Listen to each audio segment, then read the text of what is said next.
you, Mayor. Let's give the mayor a round of applause. Thank you, Mayor. Thank you for being here. And can you hear me? Yes, yep, thank you. It's very nice to see you. Thank you for letting me come back to Grand Junction. Thank you for letting me come to this beautiful building. John Marshall, the president of this fine president of this fine university, invited me to come here for its opening, but we were in session at the time, so I wasn't able to do it. So actually, this is the first time that I've been here, and what an amazing use of this facility. I want to thank all of you for being here today. I'm not going to give you a long speech at the beginning. Maybe I'll give you some long speeches in the middle, but I am very, very grateful that you're here. I want us to, this is, I think, let me ask John, the 7th town hall that I've had just in the last few weeks right here in Colorado. Thank you. Thanks for,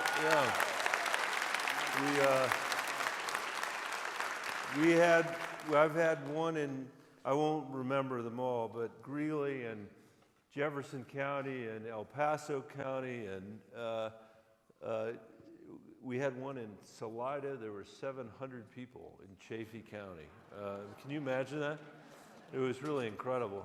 Boulder County, I had to tell Joe Neguse, who's the congressman from Boulder, last night that there were certainly more people per capita in the Chaffee County Town Hall than there were in the Boulder Town Hall. But that doesn't make them any more cherished. And we've had a really interesting conversation. I think this is a moment when we desperately need it. You know, we'll talk about this a little bit, I'm sure, during the course of the conversation. I'm sure all of us will. But one of my great worries about our society these days and democracies generally around the world is that we're kind of shot through with propaganda, you know, and we are all sort of existing in these digital social media dungeons where we are seeing stuff that's reflecting our point of view but not necessarily reality all the time. And it really is threatening to divide us. And I worry a lot about the collapse of journalism in our country, the collapse of edited content, the inability for us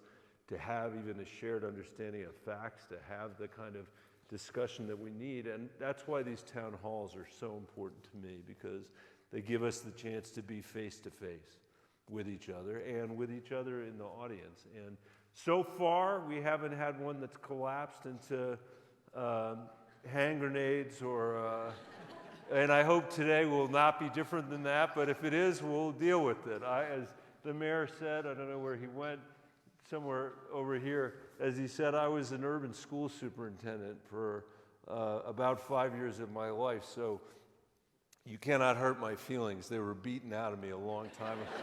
They were beaten out of me a long time ago in that job, and I'm grateful that you're here today, and with that, I think we'll start. And my friend John Brockmeyer is over here, who has the misfortune of picking we're going to pick numbers out of the Easter Bunny hat.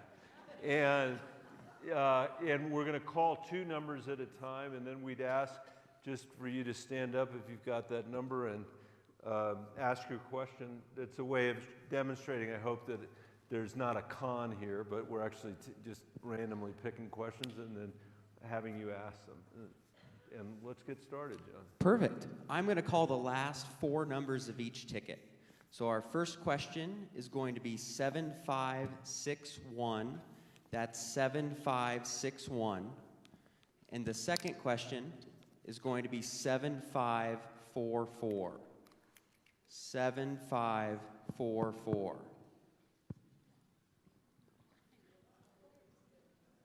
Yes.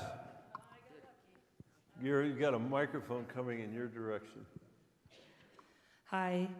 Since we're going back, I'm Angelus, and education is really important to me, and I really feel we need to fund public education and support schools.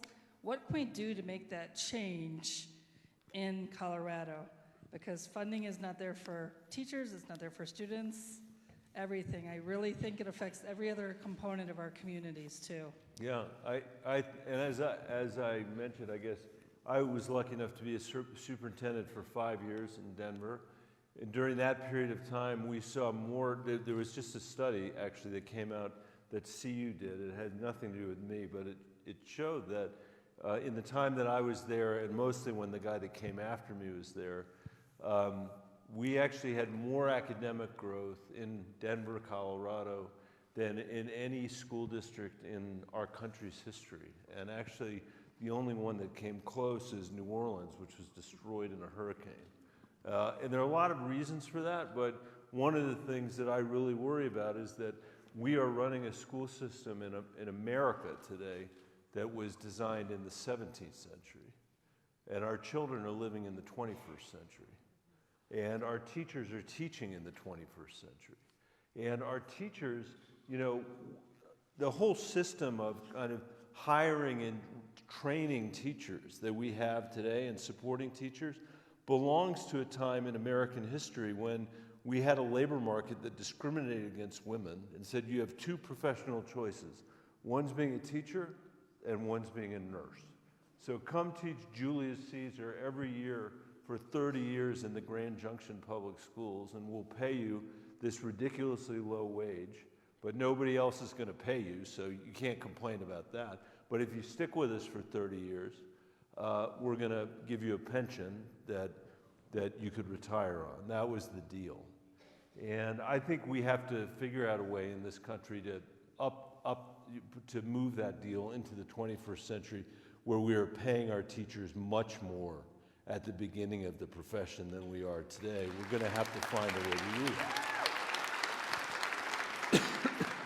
And I think as a nation, I never wanted our federal government to be the superintendent of the Denver Public Schools, and I don't think it should be the superintendent of the Denver Public Schools, or of American schools. But we have a national interest in the fact that our kids' reading scores are now lower than they were 20 years ago. We have a national interest in the fact that our schools are actually more segregated today than they were 30 years ago. And I think we have a national interest in the fact that we don't have a system of education, early K-12 and after, that's preparing people to earn a living wage, not just the minimum wage when people graduate. And that, I think, should be our target. You asked about resources, so I'll stop here, which is such a critical question.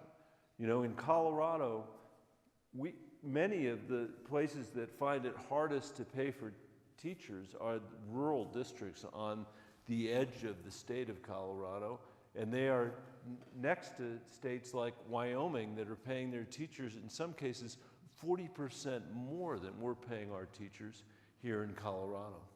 And we are going to have a serious conversation about what, as a state, about how to change that picture. And we're going to have to think about the way Tabor operates, the Taxpayer Bill of Rights. We're going to have to think about how we fund K-12 education and healthcare, which are two of the largest parts of the state budget, but have suffered year after year after year from our inability to fund them properly. So thank you for starting us off in education, because I actually think it's the most important issue that we're facing, and there are many cases when I actually never hear anybody ask, so thank you.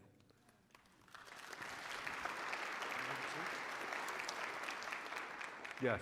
Oh, here comes the microphone.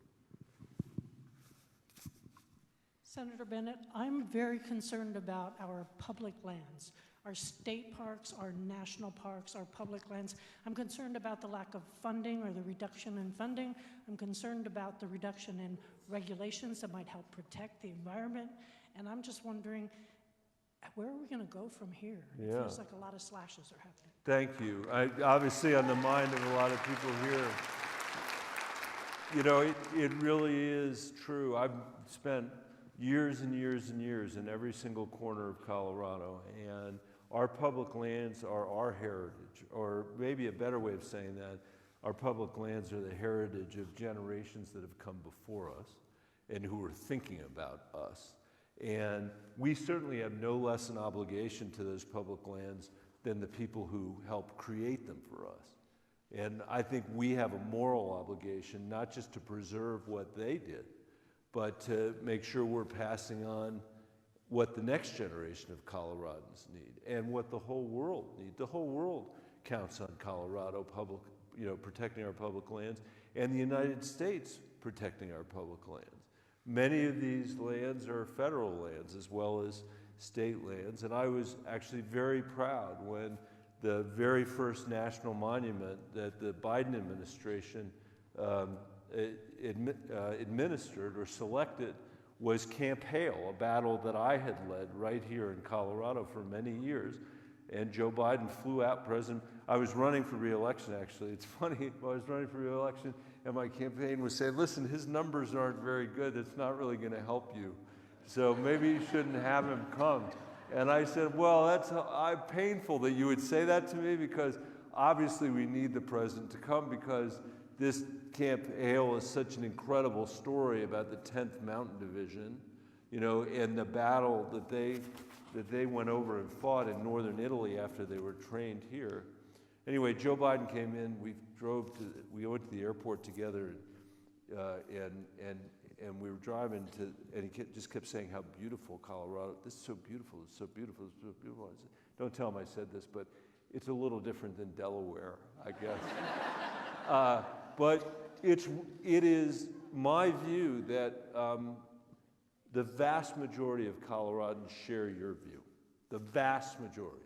There are extremely few people in our state who have an ideology around the idea of selling off our public land or allowing them to be exploited for, certain natural resources. And we're going to fight to protect them till the end. And one of the most recent battles that I've had was to protect the Thompson Divide from oil and gas drilling. We've spent 15 years fighting that.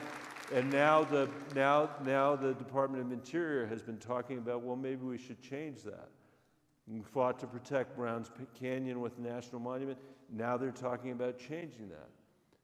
I've told them, and Camp Hale, I haven't heard them talk about changing that, but they might want to do that. Joe Neguse, the guy from Boulder I mentioned earlier, that wonderful congressman, and I worked with the National Park Service to make sure that Camp Amachi was protected in the last few years, which was the internment camp where Japanese Americans were held, more than 10,000 during World War II as well. By the way, just as an important story for us to understand as the Camp Hale story, both happening at exactly the same time. Both happening at the same time. Same battle against fascism. And in one place we were training people to go fight the Nazis. In the other place we had more than 10,000 American citizens behind barbed wire, using the same statute that President Trump is trying to use right now to expel people from this country. So that's among other reasons why these public lands are so important. It's not just the natural beauty of them, it's also our culture, it's our history, it's who we are. And that's what we have to preserve and protect. So thank you for raising that. We're going to have our next two questions. If you could wave your hand so we can find you, that'd be great.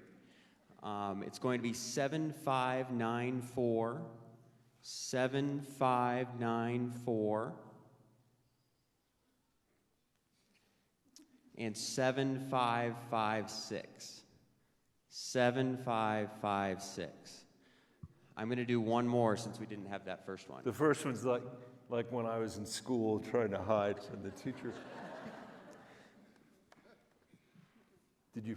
This next one was going to be 7655. I see one up here. Okay, great. My question is regarding the SAVE Act, because it petrifies me because there's a good chance it's going to take away women's rights to vote.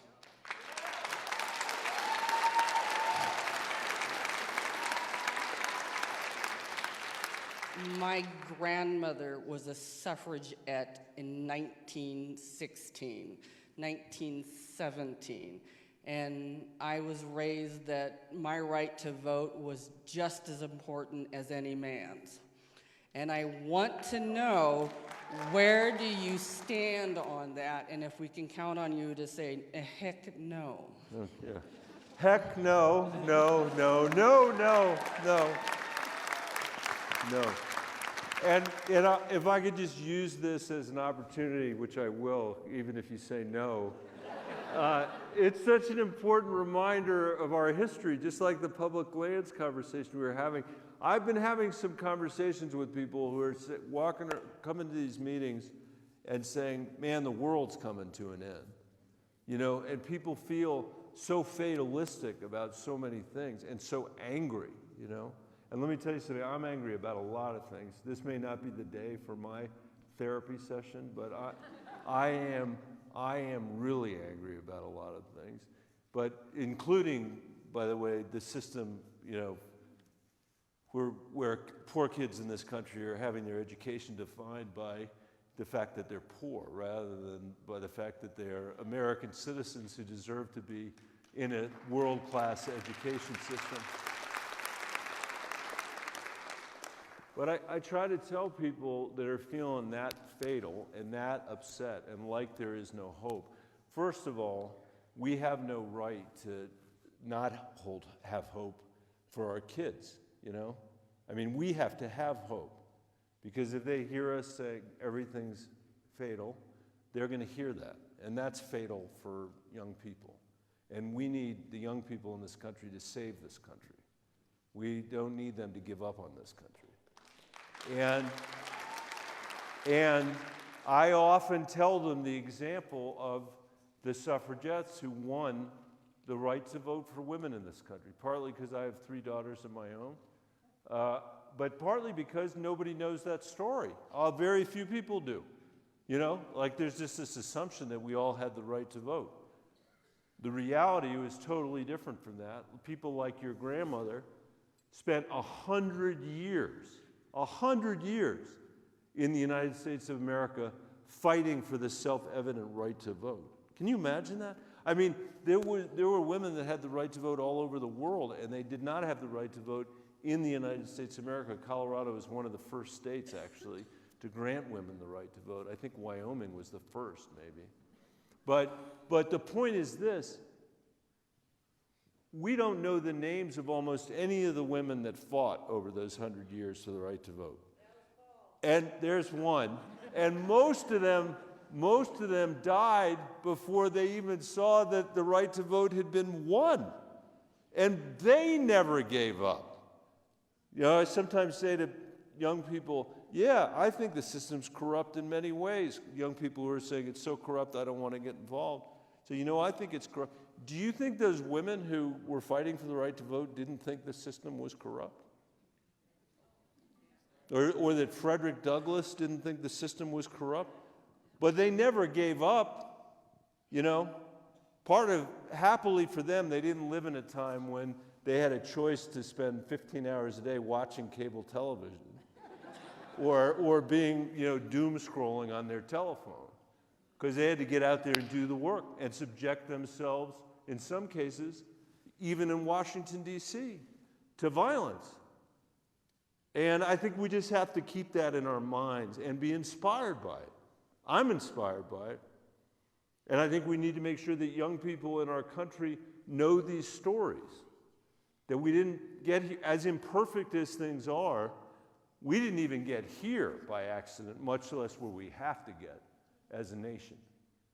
And where we have to get is going to take the same kind of work that your grandmother and millions of other people were willing to do, not for credit, not for because anybody was looking, but because it was an essential part of moving our democracy forward. And that's what we're going to have to do. Yes. Hi. I'm sorry, she had my question. Very good question. That's so awesome. But I do have another one. I'm concerned about where the money is coming from for us to house prisoners in El Salvador. Our money. I'm just curious, and thank you for your time in Congress. I don't know how you do it, but is that appropriated by Congress? First of all, thank you for giving me the privilege to be in Congress. As crazy as it looks, as insane as it can actually be, it is a great privilege to be there, just like, you know, any service to our democracy. No, the Congress, to my knowledge, the Congress hasn't appropriated any money there, and we've been on in recess for the last 2 weeks, as you know. But there are notes that I've been taking from these town halls to try to get the answers to, whether stuff's true or whether it's not true, and that's one of them. So I will try to figure it out, and I'll let you know. But the answer is, we are supposed to have we do have a constitutional system where the Congress appropriates and the administration has the ability to spend the money that is appropriated.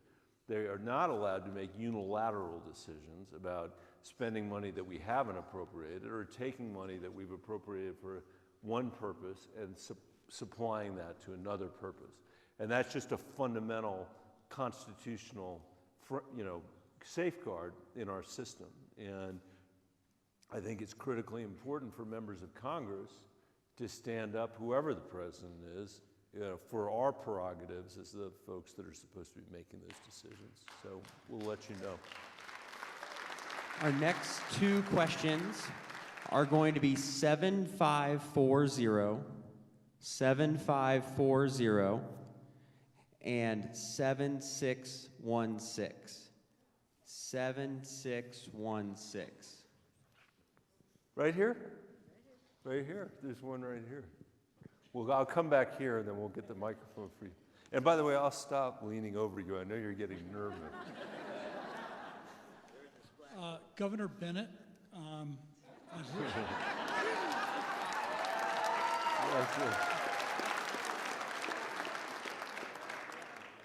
I'd like to ask you about that decision and your thoughts behind running for that position. I actually, this is very much my day job that we're involved with today, so I'm going to stick to that stuff. But I will just say this, like everybody else, I am searching my conscience and my conscience really, and thinking about where I can make the biggest difference, and that's why I reached the conclusion that I did. And I look forward to having more conversations about that, but that's probably enough to say about it today. So thank you for your question.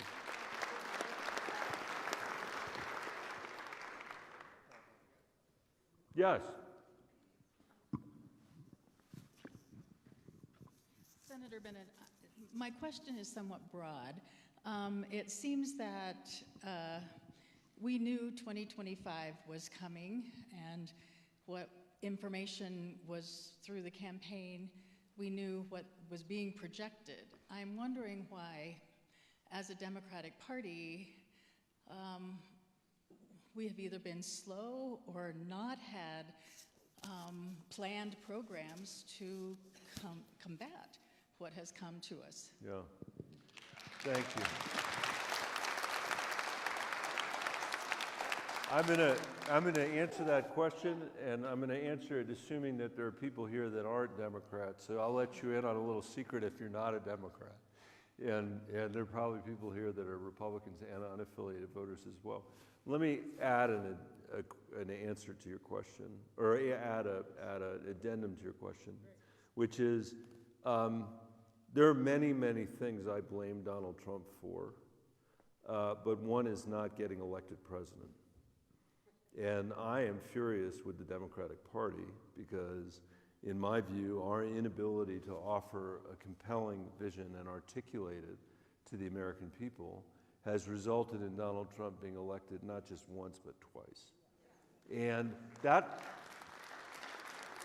we need to, those of us that are Democrats who are here, I think we need to come to grips with that, and we need to ask ourselves why that is.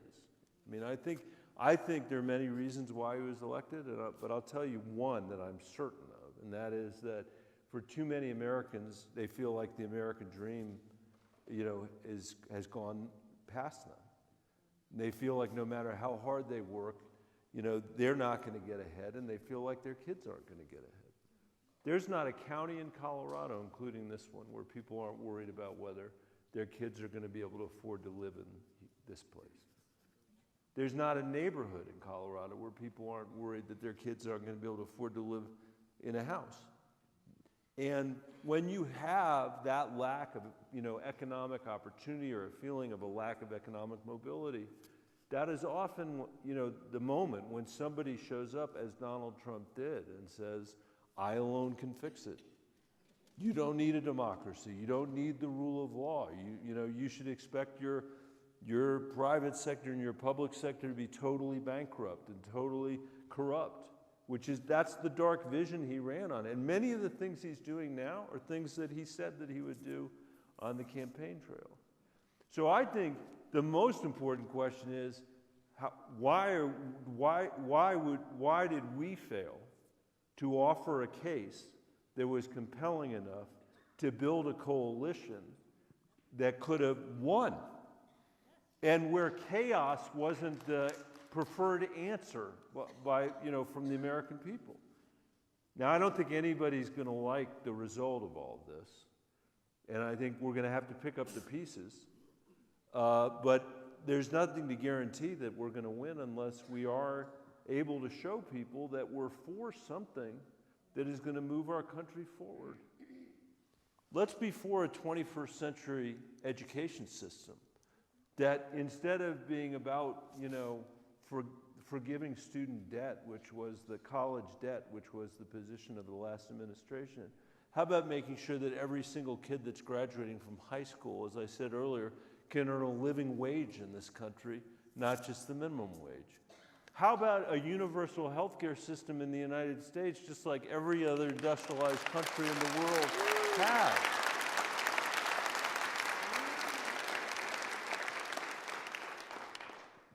A functional immigration system, that is consistent with our history as a nation of immigrants and our commitment to the rule of law, that I fought for so hard as part of that bipartisan Gang of Eight in 2013.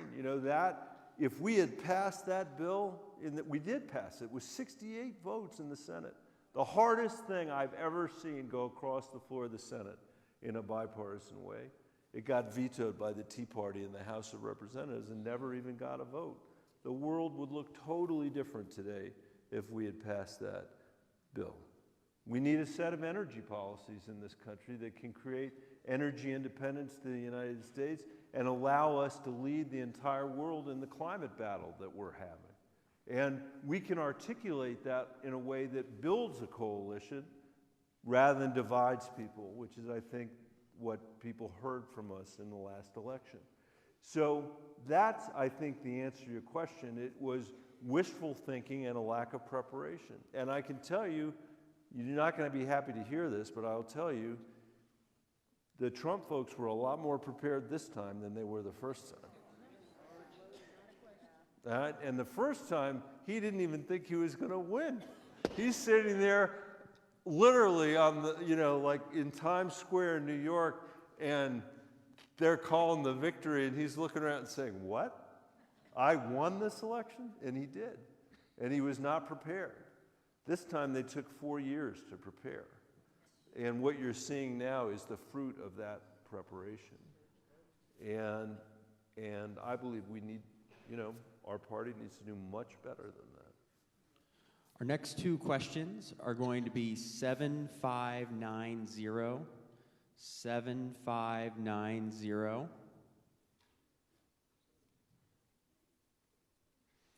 and 7631, 7631.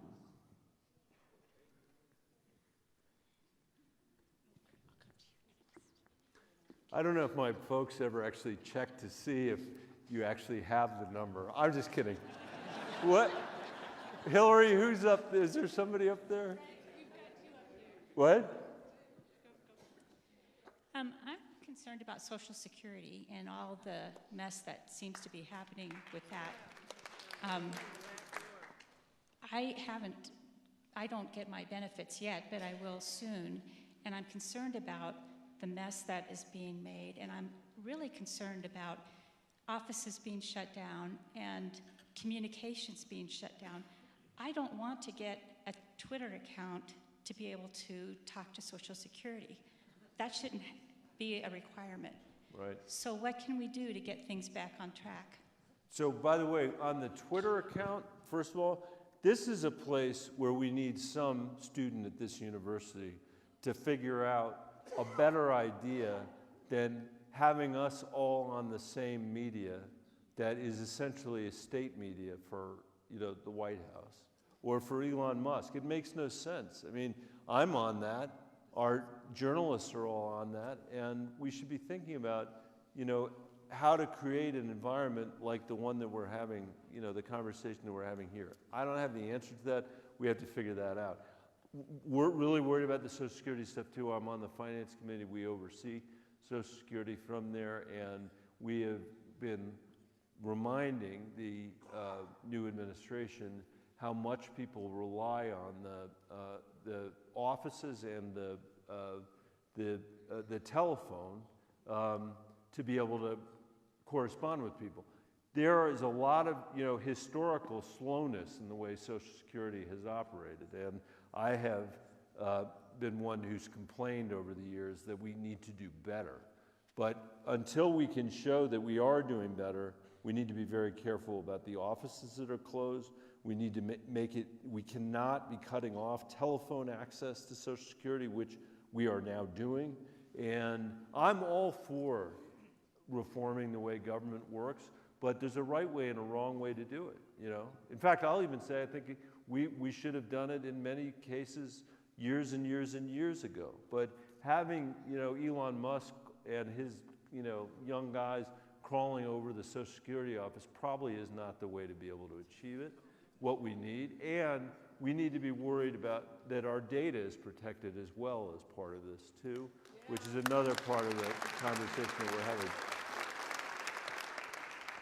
Thank you for that. Wow, you guys are literally next to each other.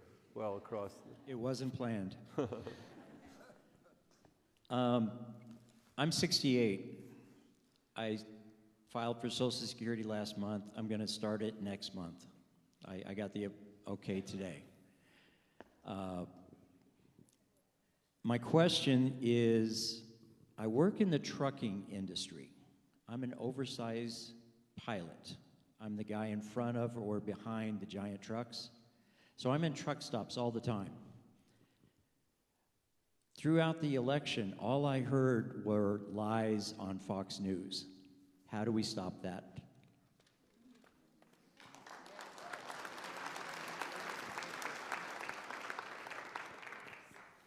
This is really my biggest worry is how do we deal with propaganda? And it's not just propaganda that's being, that's domestically created. I'm on the Intelligence Committee in the Senate, and we see the Russians, we see the Chinese, we see the Iranians, we see the North Koreans that are, invading our free society with their propaganda as well. And this is a deep, deep concern for me because I think a lot of the challenges that we're facing right now, we would not be facing if we lived in the old analog world that we once had. We don't live there anymore. We're not there anymore. But for those of us that are old enough to remember, and I'll just say, since you said that you're 68, I'm 60. I can hardly believe it. It seems like yesterday I was 20. But think about where we would be if at the end of every day we went home, watched half an hour of the local news, watched half an hour of the equivalent of Walter Cronkite, and then kind of went to bed. We'd not be spending a lot of time worrying about whether Canada was going to be the 51st state or whether hotels were going to be built, on the shore of Gaza, or whether, the list is so long because we had a way of getting our information that was may have had many flaws, but at least was basically reliable. And we don't have that anymore. We literally don't have it. And I think that we are, and I spent a lot of time reading about this and thinking about this, and I know it's very, very complicated. But just to broaden it out, your question out a little bit, I'd say also, and this is also speaking as a former school superintendent and the father of 3 daughters that Susan and I have raised, who are now 25, 24, and 20. The American people literally have never had a negotiation with Mark Zuckerberg or any of these guys about anything. We've not had a negotiation about our privacy. We've not had a negotiation about our data. We haven't had a negotiation about our economics. They've taken it from us. And by the way, they've dramatically not only compromised the journalism that we have. You may not know why that's connected, but it's connected because they blew up all local journalism in America because the advertising content all migrated from the newspapers to those social media platforms.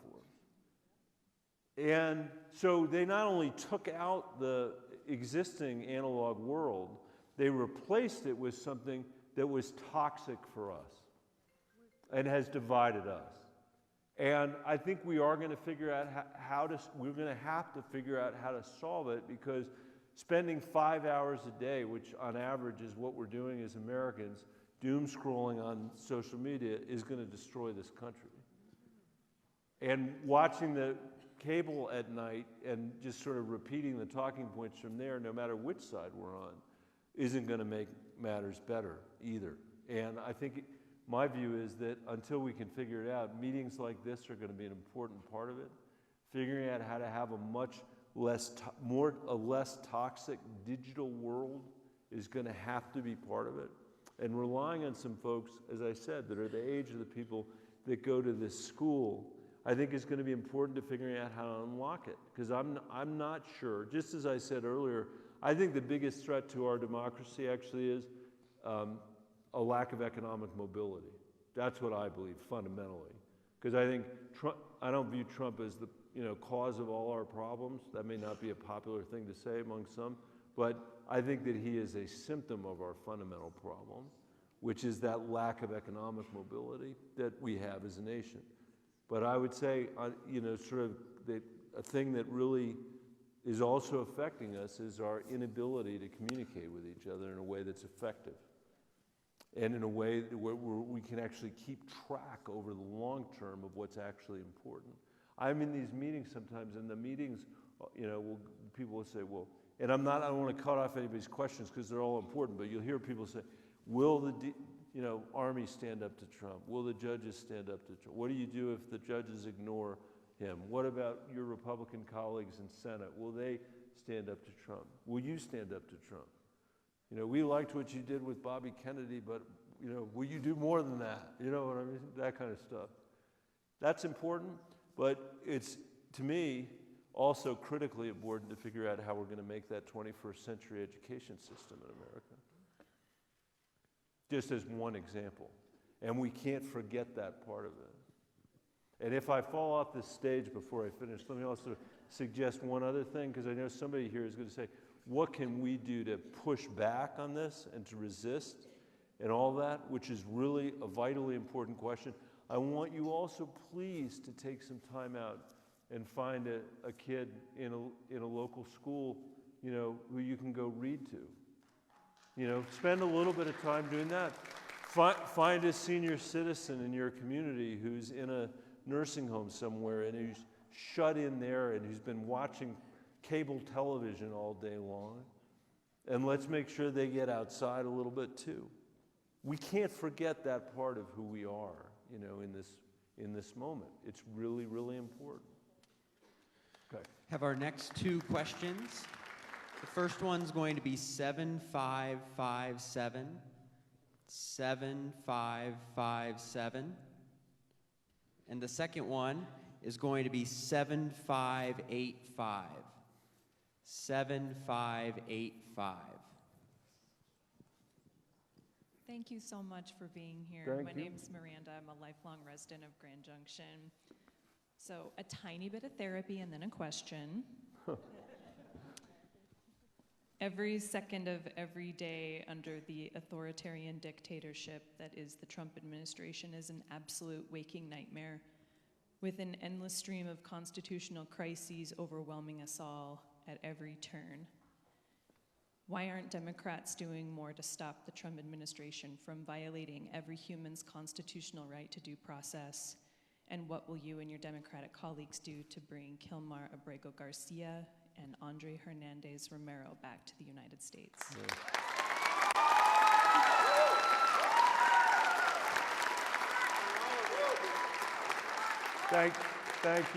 Thank you for the question. I'd say on the first point that sometimes I think people lose track of the question, like why are his due process rights important to the rest of us? And I think it's important. That's a good question to ask, and I think there's a really easy answer to that, which is that you can't have a capitalist system without due process rights. You know, because you're living in a world, if you don't have the rule of law, where basically it's might makes right, you know, and you can be in China, for example, and the government can just say, I'm taking your company. By the way, we had a bunch of companies in the last 10 years that have gone to China, some of the biggest hedge funds, some of the biggest companies, and they have discovered that it's lousy to be in a place where your company can be expropriated.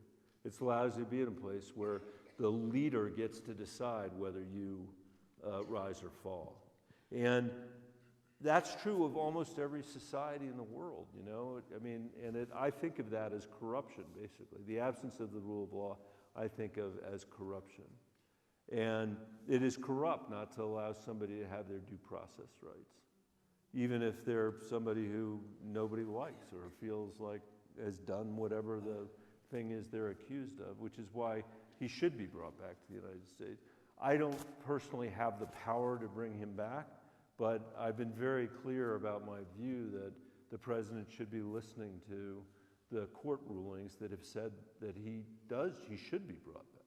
And by the way, not just Jeb Boasberg, who's the district court judge in Washington that they finally took the case away from, but the judge, I forget his name, on the Fourth Circuit Court of Appeals, who is a Reagan appointee, who wrote, if you haven't read it, as you should, one of the most elegant hymns to democracy and the rule of law that you could imagine about why, you know, the president should bring him back. So I have no idea whether the president will or not, but that's my view of why it's so fundamentally important. It's critically important. I clerked on the Fourth Circuit, by the way, and I was shocked to my friend back there that this judge is still with us, but he is still with us all these years later. Yeah. All of them should be brought back, not just two.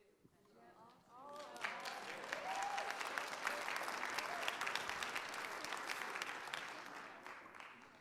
Hi. So I guess all of this is so overwhelming and so chaotic, with reading things on Twitter, seeing videos of some of the things that the president says. Who checks him? It's like he says that law firms are giving him $100 million to drop things. He says that the Saudi Arabians are giving us billions of dollars. They're not giving us billions of dollars. Who's checking all of this stuff? Where is this money going? What is he selling off? It's alarming. Well, it is alarming, and the answer is there are checks and balances built into our society that work to varying degrees, you know, and they do. None of them are perfect. So I've already talked too long about the journalism problem. Part of the reason I feel so strongly about it is my brother has dedicated his life to journalism. He actually yesterday,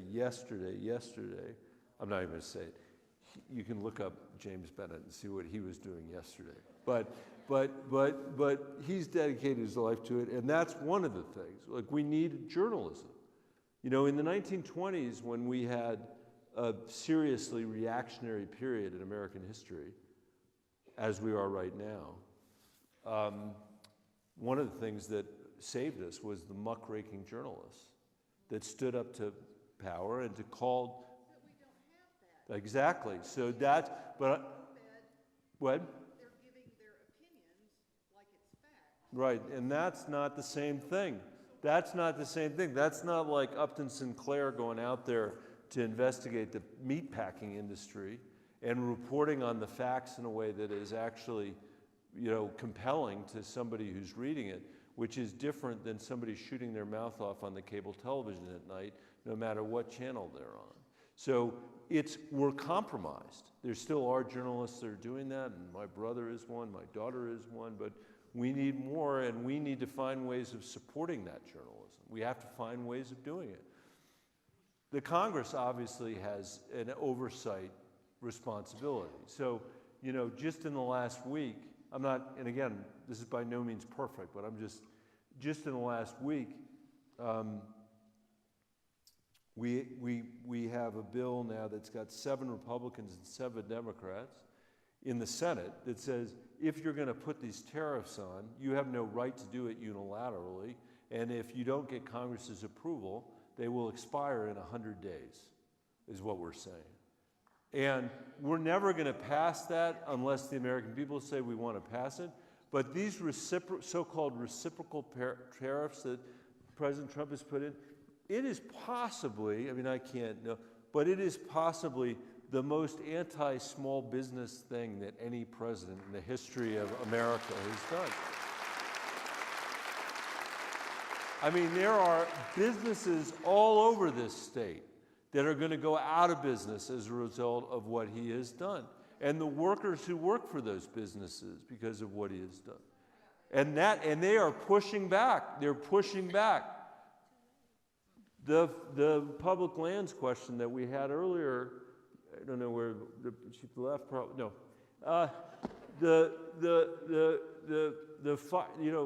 We've had this situation where the administration had been saying, well, we're not going to fire any firefighters from the Forest Service.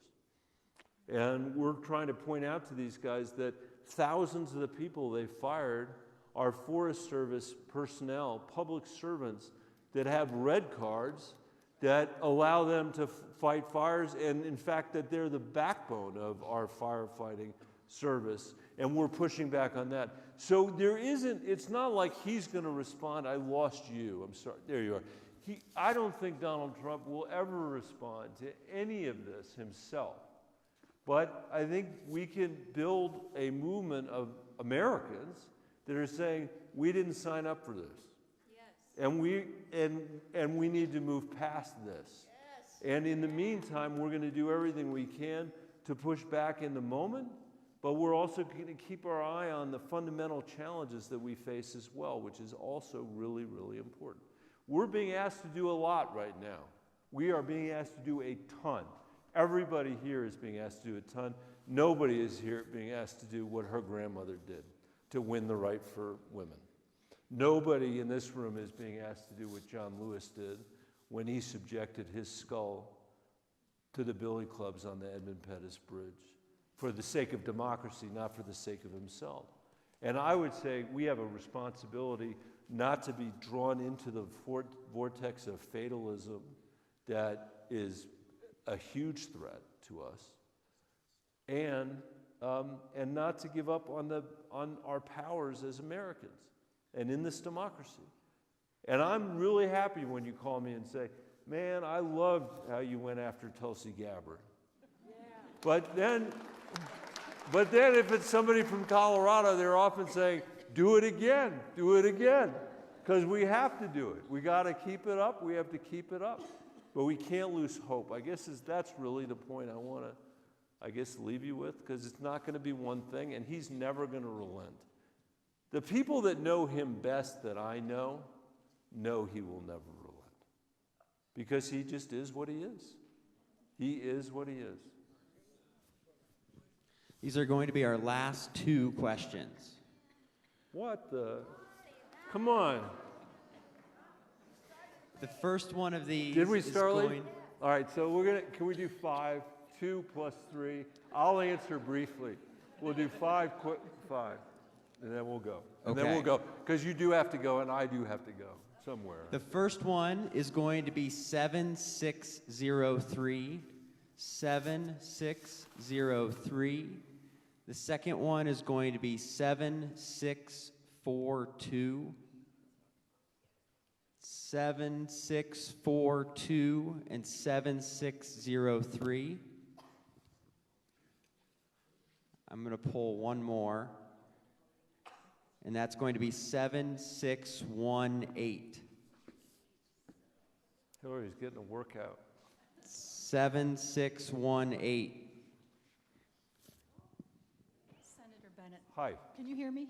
Yes. Thank you for taking my question. Well, it wasn't, he picked it, but thank you.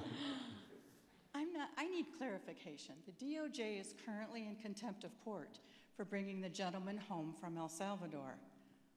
Who's going to enforce this? If Congress is powerless, who enforces it? Well,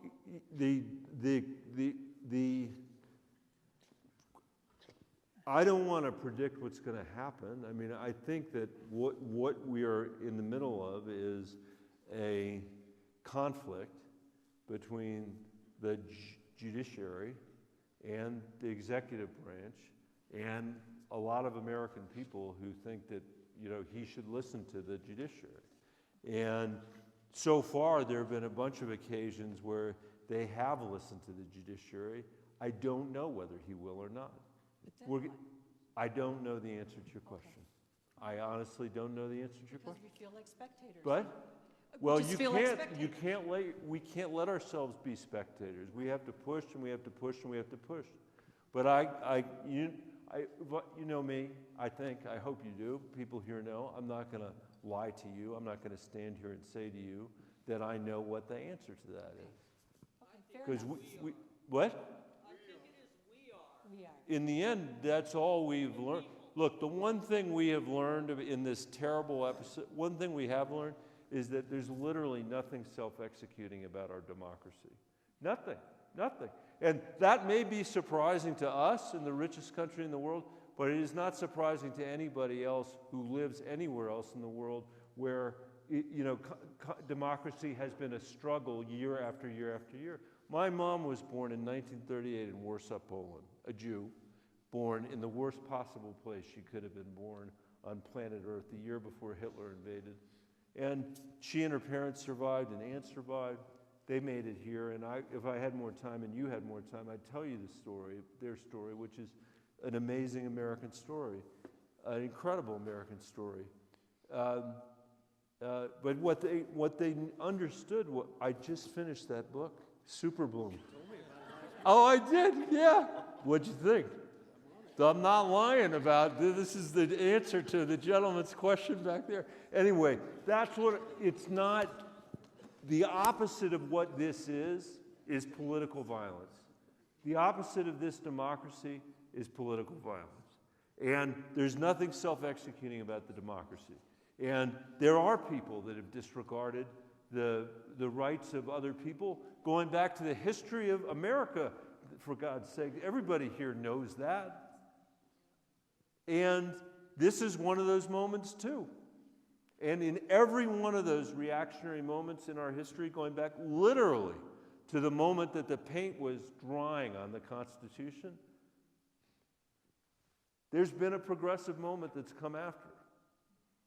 And there have been huge, you know, moments when the rights of children who are supposed to get an adequate education were being ignored by people in elected leaders. Like, you'd think this is the first time this has ever happened. This has happened over and over and over again. The specifics of this case are different because it's different. But in the end, we'll see. We're going to have to see.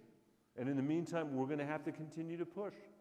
And I know some people get mad at me when I say stuff like this too, but thank goodness there's a Chief Justice of the Supreme Court who is appointed by a Republican who said to the president, no, you can't say to the Chief Judge of the D.C. District Court that he should be impeached because you disagree with his opinion, right? That's something to be celebrated. So I've been told that our wonderful hosts here are going to need their theater back for a theater performance. So Let's how move about very one- quickly. How about one more question? Is that it, really? It's not my fault, it's these mugs. Good afternoon, Senator Bennett. Hi. Hi, my name is Stephanie Garcia Hagan, and I am a Medicare insurance broker here in Mesa County. I believe that my job is to advocate for seniors on a very regular basis, and I know that your work on the Senate Finance Committee focuses on that attempt as well. And I would like to know, what can I do and what can my colleagues do to continue the conversation so that those changes in the Medicare system can be forwarded and continued even through some of the noise? We've got lots of noise, certainly. And so I'd like to know what kind of advocacy I can do on the behalf of the seniors in this community with Thank your you. office specifically. Thank you very much. Hillary, where are you? Can you put your hand up? I'm going to make sure you know Hillary. Everybody here should know Hillary Henry. If you don't, she works with me and she lives here and she is unbelievable, unbelievable. And whether you have healthcare advocacy issues, whether you have other healthcare issues, immigration issues, Social Security issues, that we want you to come. We want to be your first call. And Hillary is the first call on the first call, and I think that's the best. The other thing is that we got to keep advocating. You know, you got to keep having these conversations. Tomorrow I'm having a meeting. I don't even know. What is today? Thursday? Wednesday. Friday, I'm having a call with like 15 businesses that have been affected by the tariff, so I can hear about that. Today, I had a meeting with healthcare providers from all over the West Slope of Colorado to have a conversation about what these Medicaid cuts are going to mean to the Western Slope of Colorado, and we should just be constantly in touch. You know, what the mayor mentioned at the very outset, we've lost him now, the work that we did to get all that money for the Shoshone call. That's a big deal, you know, and I need to hear about whether stuff's getting cut that we have been able to win for you guys. And the only way to do that is if people know about it and tell us about it. They need it back. Or do we have one more? We can do one more. One more. Let's One do more. it. Our last question is going to be 7555.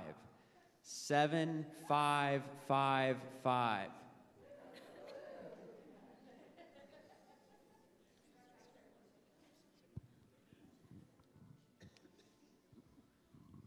I appreciate you being here, Senator Bennet, because you have answered most of our questions.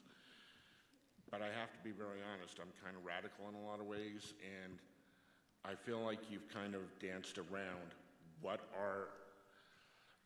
we can only push back so much if people in your seat aren't helping us push back. We kind of need to know how the Democrats are pushing back rather than holding rallies, holding town halls. I mean, I think the lady over here has a legitimate point. He's thumbing his nose at the courts. Right. And nobody's being deputized to go arrest him. I mean, well, what is going on to actually limit him?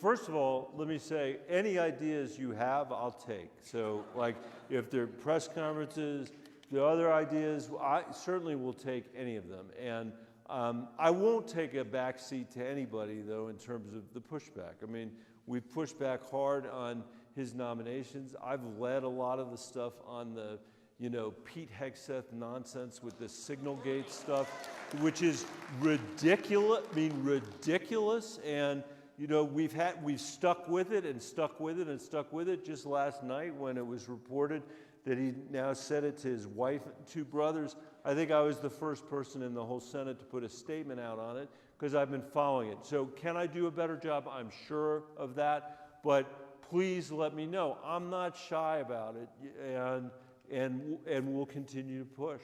I guess that what I want to leave you with is that it's not, we all bear a responsibility. And when I say that, I'm not trying to give up my responsibility. I'm trying to be honest about where it's all coming from, and it's coming from all of us. And by the way, I think the rallies are important. You know, I was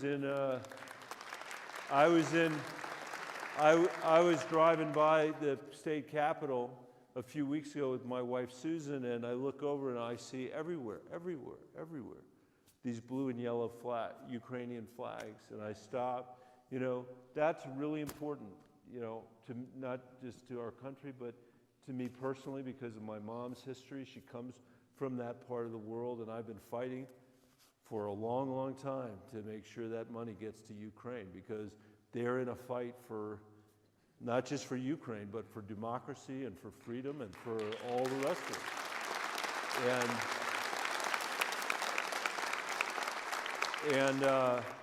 And you would think, if you listen to Donald Trump, that we're doing them the favor.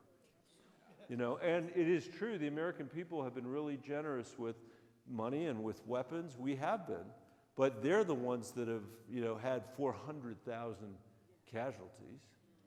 They're the ones that have actually caused more casualties on the Russian side than the Russians have lost since World War II because of their bravery, their tenacity, their willingness to stand up, literally to fight with their bare hands for the sake of democracy. And to see just some Coloradans out there with their blue and yellow flags when they could have been staying at home and saying, it doesn't matter, nobody's going to listen, which I know is not what you were saying. I'm just saying I think that's important. And I think all of it is important, everything that we've done today. I am open to your suggestions. As I said earlier, I am grateful when people call and say thanks, and I'm grateful when people call and say push harder, push harder. The worst thing is for people just not to care or to think that this is going to pass. And I would say equally terrible would be for us to become, as I'm leaving, because I know I have to go, fatalistic about this. That's not the right thing for us to do. That's not what the people that have fought these other battles have ever done. And we have faced these challenges before, not identical, but maybe more often than we'd care to admit. And we have some unique challenges because we're living at a time when we do have the media environment that we're in today that makes it harder and harder and harder, which means our burden in some ways is heavier. But we've faced this kind of corruption down before, and I know we will again. I know we will again. I'm going to finish just by reminding you of those two camps that I talked about earlier, Camp Hale, Camp Amachi, same war, same patriotism. And in that camp, and I used to tell the story about, you know, the honor of the people at Camp Hale versus the dishonor of keeping people at Camp Amachi. But think about this. While people were there were, when there were about 1,100, 1,200 people there were some people who sent their kids to fight against fascism in Europe while their families were behind barbed wire. And there were people behind barbed wire who said, there's no way I'm sending my kid to fight against fascism while my family is behind barbed wire. It's hard to not think of both of those, at least in my mind, as patriotic decisions. And people standing up for this country at an incredibly difficult moment. For them, clearly a more difficult moment than the one we're facing right now. And that's all I would say, is that we all have to stand up for what we believe in. We need to make sure that when we're done, when we're through this, which we are, that we have a country that we can pass on to our kids and our grandkids that we're proud of, and that we've restored America's place in the world. My mom's still alive, and she sends me all day long. I get stuff from her about stuff I'm not doing, about stuff I haven't done, you know, about all this email and text and everything else. And but fundamentally, she's shocked to have lived long enough to see another land war break out in Europe and to see somebody elected president who doesn't believe in the rule of law in the United States of America. And she knows her parents, who have long ago passed away, who absolutely had the strongest accents of anybody I've ever known. They didn't think they did, but they did. but who were some of the greatest patriots I've ever known. One of my grandmother's fondest memories was sitting at a lunch counter in New York City and looking down at the end of the lunch counter, and there was Harry Truman by himself, after he'd been president, sitting at the lunch counter down from her. And she had come from the worst ravages of human history. And she had lived to see what the potential of the rule of law was in this country, which has never been perfect and isn't perfect. I mean, we have been in a journey since the very beginning between the highest ideals that have ever been written on the page, the words of the Constitution, the words of the Declaration of Independence, and the worst impulses in human history. Those things have always gone together. And that's the crucible that we're in, and that's the crucible that brings us together today, and that's the crucible that we're going to be with when this is done, because it never goes away. It turns out democracy is not self-executing, and there is not an end point to history either. It's our obligation to make it better, and I think that we will. I think we will, and I think we can. And I am extremely grateful that you came out tonight to be with me. I really appreciate it. Thank you for being here.